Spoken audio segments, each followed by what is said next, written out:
Olá galera, tudo bem? Eu me chamo Marx, sou professor de História e dou aula para várias unidades do Anglo. Durante esse período de quarentena, nós, professores, em contato com a coordenação e com a direção das unidades, nós estamos discutindo formas de tentar minimizar a ausência do conteúdo. Deste modo, nós decidimos, em conjunto, nos organizar em várias formas, de várias maneiras. Eu decidi adotar a videoaula, porque para mim ela é uma ferramenta muito facilitadora desse processo de ensino-aprendizagem. Vale ressaltar então que eu estou seguindo o conteúdo da apostila a fim de dar seguimento à aula dada, à aula estudada.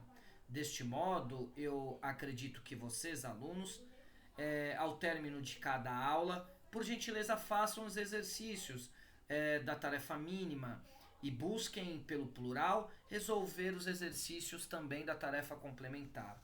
Assim, a gente possa, de várias formas, tentar resolver essas lacunas, essas brechas deixadas aí por esse período de quarentena, beleza?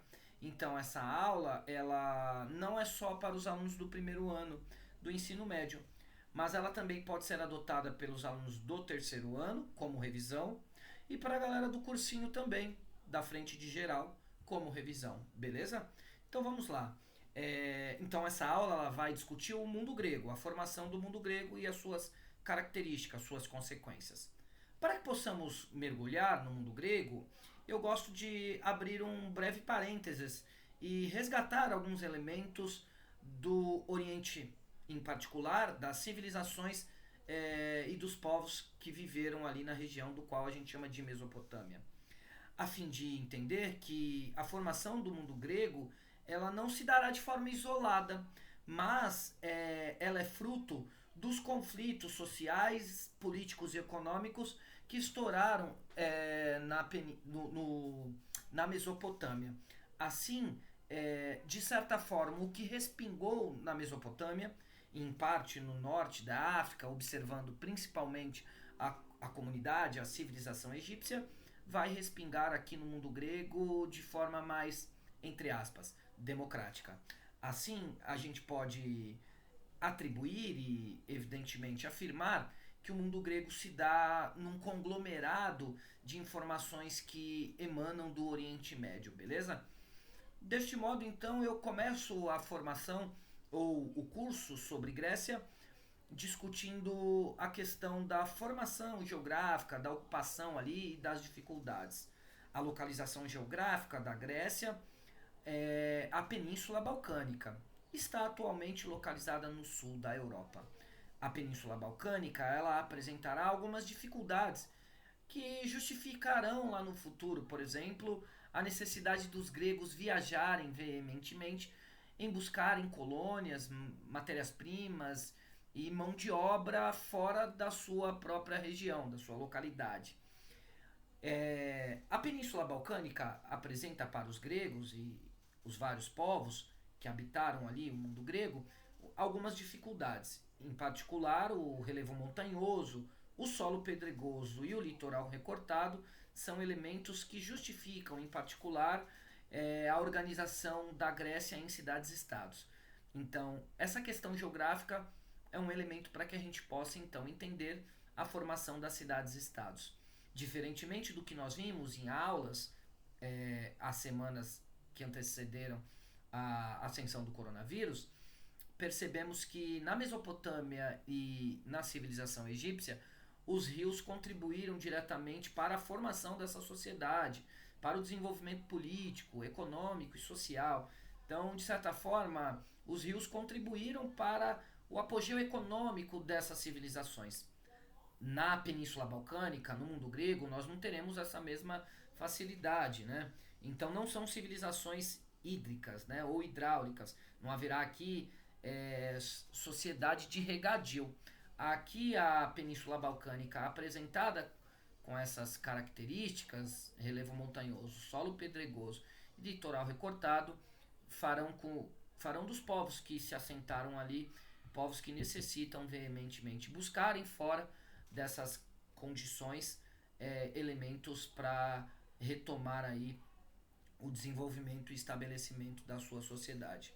Enfim, então quais são os povos que ocuparam a península para formar o que a gente chama de mundo grego? Então são vários povos, provenientes alguns da Mesopotâmia, dos vários conflitos que emanaram lá nesse processo histórico que nós tratamos em sala de aula. Então, dos povos aqui que a gente vai distribuir e adotar para justificar a formação do mundo grego são os cretenses, os jônios, os eólios e, evidentemente, os aqueus. Esses povos ocuparam a Península Balcânica e, por um período, eles vão formar uma civilização chamada de civilização creto-micênica. É muito importante tomar cuidado com a temporalidade aqui. Não há elementos constitutivos que nos possam afirmar a exata periodização desse processo, mas alguns historiadores adotam um período que oscila entre os séculos 20 a 12 ou 20 a 15 a.C. para a formação dessa civilização creto-micênica antes da chegada dos dórios, que vão dar origem lá na frente aos espartanos. Independentemente dessa temporalidade, com a ocupação de diversos povos, temos a formação então de uma civilização, a creto-micênica. Essa civilização, ela se estabeleceu por um período até um grupo mais organizado de guerreiros ocuparem a Península Balcânica e protagonizarem então a primeira diáspora. Esse grupo, esse coletivo de povos, nós chamamos de dórios, que vão dar origem lá na frente aos espartanos, beleza? Os dórios têm valores militaristas e a ocupação dos dórios à Península Balcânica mediante a primeira diáspora levará à destruição da civilização creto-micênica e à inserção de uma civilização chamada como civilização homérica, ou periodizando, né, o período homérico. Uma vez estabelecidos ali os dórios, a gente precisa apresentar as consequências desse período, né, do período do qual os dórios invadiram a Península Balcânica, destruíram a civilização creto-micênica e vão se apresentar como um período homérico. Então, nesse período, nós temos a desestruturação da sociedade micênica, a diminuição nas atividades comerciais, o declínio da escrita, a ruralização, a criação de comunidades gentílicas, formação de gênos, nos manuais de vocês. Essa palavrinha gênos deve aparecer aí com uma certa peculiaridade. Comunidades gentílicas ou gênos diz respeito a pequenos grupos familiares ligados à propriedade das terras, liderados pelo indivíduo chamado de pater. Dentro desses gênos havia uma unidade econômica coletiva. A palavrinha que também aparecerá nos seus manuais, aí no livro texto, que diz respeito à palavra oikos, enfim, a explicação da palavra oikos é unidade coletiva econômica. Para que a gente possa entender essa unidade coletiva econômica, é o uso das terras, dos gados e das demais ferramentas para dar uma desenvoltura, então, a esse processo econômico. Ainda dentro desse período homérico, oriundo aí da ocupação dos dórios à Península Balcânica, temos que pensar também que é um período marcado pelas epopeias, pelas narrações de poetas aedos, né? Então é um período de forte tradição oral, galera. E vale ressaltar que nesse período de forte tradição oral, temos aí poetas aedos que vão narrar veementemente feitos heróicos dos seus antepassados. Temos destaque para Homero e duas importantes obras. A obra de Odisseia apresenta, entre outras várias discussões, o regresso de Ulisses à cidade de Ítaca. E a obra Ilíada, que vai discutir a guerra de Troia. Outro elemento desse período é que os homens se assemelham aos deuses, mas há diferenças. A diferença está principalmente no que diz respeito à imortalidade e à onipotência que os deuses carregam. Mas sentimentos como amor, como ódio, entre outros elementos, fazem parte dessa mistura entre deuses e homens para que a gente possa entender essas questões de semelhanças. Outras características desse período, já para a gente pensar na segunda diáspora e finalizar o período homérico, é que aqueles que não possuíam terras vão buscar opção no comércio e vão virar escravos por dívidas, tanto na Grécia como em Roma, escravo por dívida fará parte desse universo, beleza? Vale ressaltar também que esse elemento aí de dificuldade que a península apresenta não inviabilizará que haja um aumento populacional. Mesmo com dificuldades no plantio, o crescimento populacional fez parte desses dois primeiros períodos aí. Em face desse crescimento populacional e das poucas terras produtivas, teremos algumas disputas por terras. A consequência dessas disputas por terras levará à desagregação da comunidade coletiva, ou seja, da economia coletiva. E teremos aí a formação da propriedade privada. Esses elementos constroem a segunda diáspora, quando de fato os gregos vão expandir pelo mar Egeu, vão conquistar o mar Egeu e teremos aí uma expressão chamada de Magna Grécia como uma forma de interpretar esse processo histórico aí. Magna Grécia é a Grande Grécia, é a conquista de várias colônias dentro do mar Egeu. Assim, a segunda diáspora se estabelece e teremos aí a ruptura desse período que a gente há pouco chamou de período homérico e o nascimento do período arcaico. Além desse elemento que a gente acabou de apresentar, que é a segunda diáspora, para justificar o final do período homérico e o nascimento do período arcaico, vale pensar que as comunidades gentílicas elas vão ser desestruturadas, ou seja, no período arcaico haverá um processo de ascensão ou de desagregação das comunidades gentílicas. Teremos, além das comunidades gentílicas, um processo da evolução delas, as frátrias, que são associações de proprietário das terras. E, além das frátrias, as tribos, que eram coletivos de coletivos em defesa da propriedade das terras, e a evolução de frátrias, tribos, demos é a formação das cidades-estados, usando daqui a pouco as duas principais, que é a cidade-estado de Atenas e, evidentemente, a cidade-estado de Esparta. O período arcaico, então, é marcado pelo surgimento da propriedade privada, dos conflitos entre vários grupos por terras e, além desse elemento, a gente tem o processo de evolução dos gêneros para frátrias, tribos, demos e o nascimento das cidades-estados, beleza? Falando no nascimento das cidades-estados, a gente tem que observar as duas principais, a cidade-estado de Atenas e a cidade-estado de Esparta. Quero dizer que cidade-estado é um conjunto de cidades livres, autônomas e independentes entre si. É como se fosse um país, porque não havia um ideal de nação, beleza, galera? Cada cidade-estado grega era um centro político, um centro econômico, um centro social, um centro religioso. Eles tinham autonomia mesmo. Vale ressaltar que de todas essas autonomias, dos quais a gente apresenta, se destacaram duas, né? A autonomia da cidade-estado de Atenas e a autonomia e a desenvoltura da cidade-estado de Esparta. Vou tratar agora a cidade-estado de Atenas e todo o seu esplendor. Atenas é conhecida, entre outras várias situações, pela cidade do debate, da retórica, do tempo livre, da ociosidade. Também Atenas é conhecida pelo teatro, pela filosofia, e esses elementos evidentemente constituem aí o esplendor, entre outros, da civilização ateniense. Quero dizer que os atenienses estão localizados também na Península Balcânica, mas numa região chamada de Ática, que está no norte da Península Balcânica. Em face do crescimento populacional, essa civilização ela vai se estabelecer nessa região da Ática e teremos aí o esplendor de uma comunidade que galgará de uma condição a priori mais democrática. A democracia em Atenas é muito importante para que a gente possa pensar e conectar as aulas de filosofia.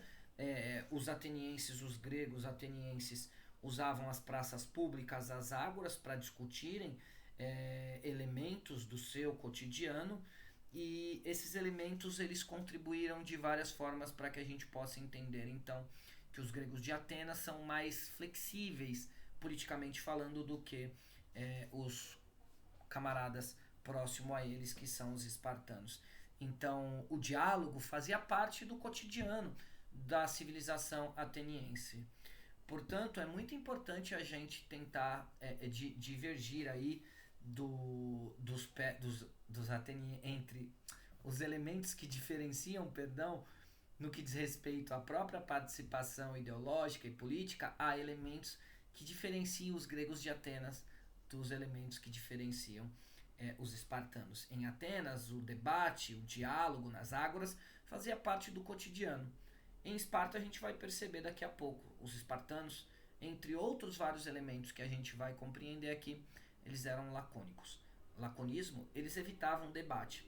Beleza, galera? Fechado esse parênteses aí e vamos dar seguimento aí ao mundo grego. Então, Atenas é uma sociedade censitária. Censitária diz respeito à questão econômica. Então, é uma sociedade baseada numa questão econômica. E como que estava dividida a sociedade? Divididas entre eupátridas, que são os latifundiários, donos dessas terras produtivas, os demiurgo, os comerciantes, os georgóis, os pequenos proprietários, os tetas, são os sem terras ou os montanhas, politicamente falando, né? E os escravos, escravos divididos por dívidas, guerras e nascimento. Lembra que escravo por dívida faz parte, sim, do imaginário ocidental. O lance de ter um escravo por dívida aqui é o que explica a sociedade, entre outros elementos, da sociedade ser baseada no modo de produção escravista. Enfim, politicamente falando, essa sociedade, a sociedade ateniense, ela é dividida em grupos políticos. O grupo da planície, que são os grupos dos eupátridas, é como se fossem os conservadores. O grupo litoral é a elite dos comerciantes, em particular os demiurgos. E a montanha, dividida aí, politicamente falando, por georgóis, tetas e os pobres. É uma galera mais radical.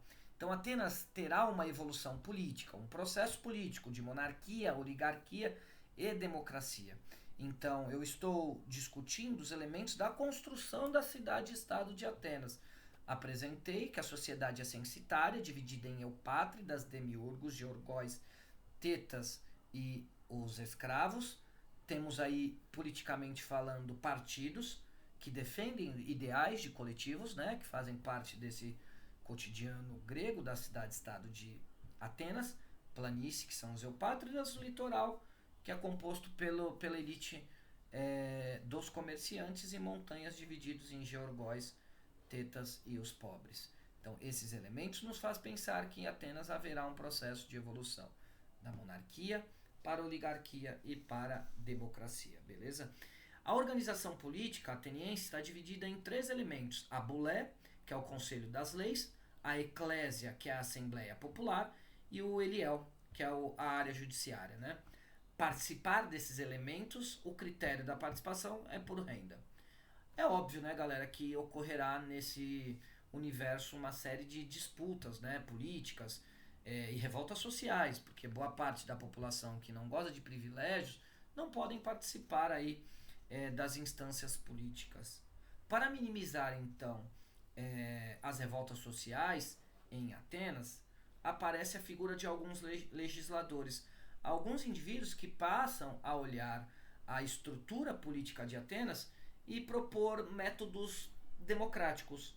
O que eu estou me referindo aqui são as reformas políticas, adotadas por alguns legisladores, entre os quais o Drácon e as leis conservadoras, as leis draconianas, proporá uma substituição das leis orais pela inserção da lei escrita, beleza? Então cabe ao Estado o controle social. Então as leis escritas, elas trazem um ideal de justiça neutra, mas é uma justiça autoritária. Além de Drácon, há outros legisladores, e aí eu vou pontuar aqui os principais. Solon propôs o fim da escravidão por dívida, garantindo a liberdade a todos os atenienses, o princípio de isonomia, né? Estruturou a vida política dos atenienses. Além do Solon, que vai propor o fim da escravidão por dívida, trazendo essa ideia de isonomia, todos são iguais, perante, a grosso modo, a lei, né? Há o Clístenes, que vai propor que todos os atenienses livres possam participar das assembleias. Votar é outro elemento, mas podem, evidentemente, participar. E o Péricles, que vai instituir o ostracismo, o isolamento, a punição, utilizado em momentos de ameaça à democracia. Então é Clístenes, Péricles, Solon e Drácon são os reformadores jurídicos da cidade-estado de Atenas. Vale ressaltar que ser cidadão em Atenas é muito importante. Então, quem goza dessa importância de ser cidadão em Atenas? Homens livres, nascidos em Atenas, filho de pai e mãe ateniense. Excluía-se mulheres, escravos e estrangeiros. Uma frase muito importante para a gente entender aí esse processo da cidade-estado de Atenas. Imperialismo e democracia são duas faces da mesma moeda em Atenas. Saindo de Atenas, vamos dar um pouco de observação à cidade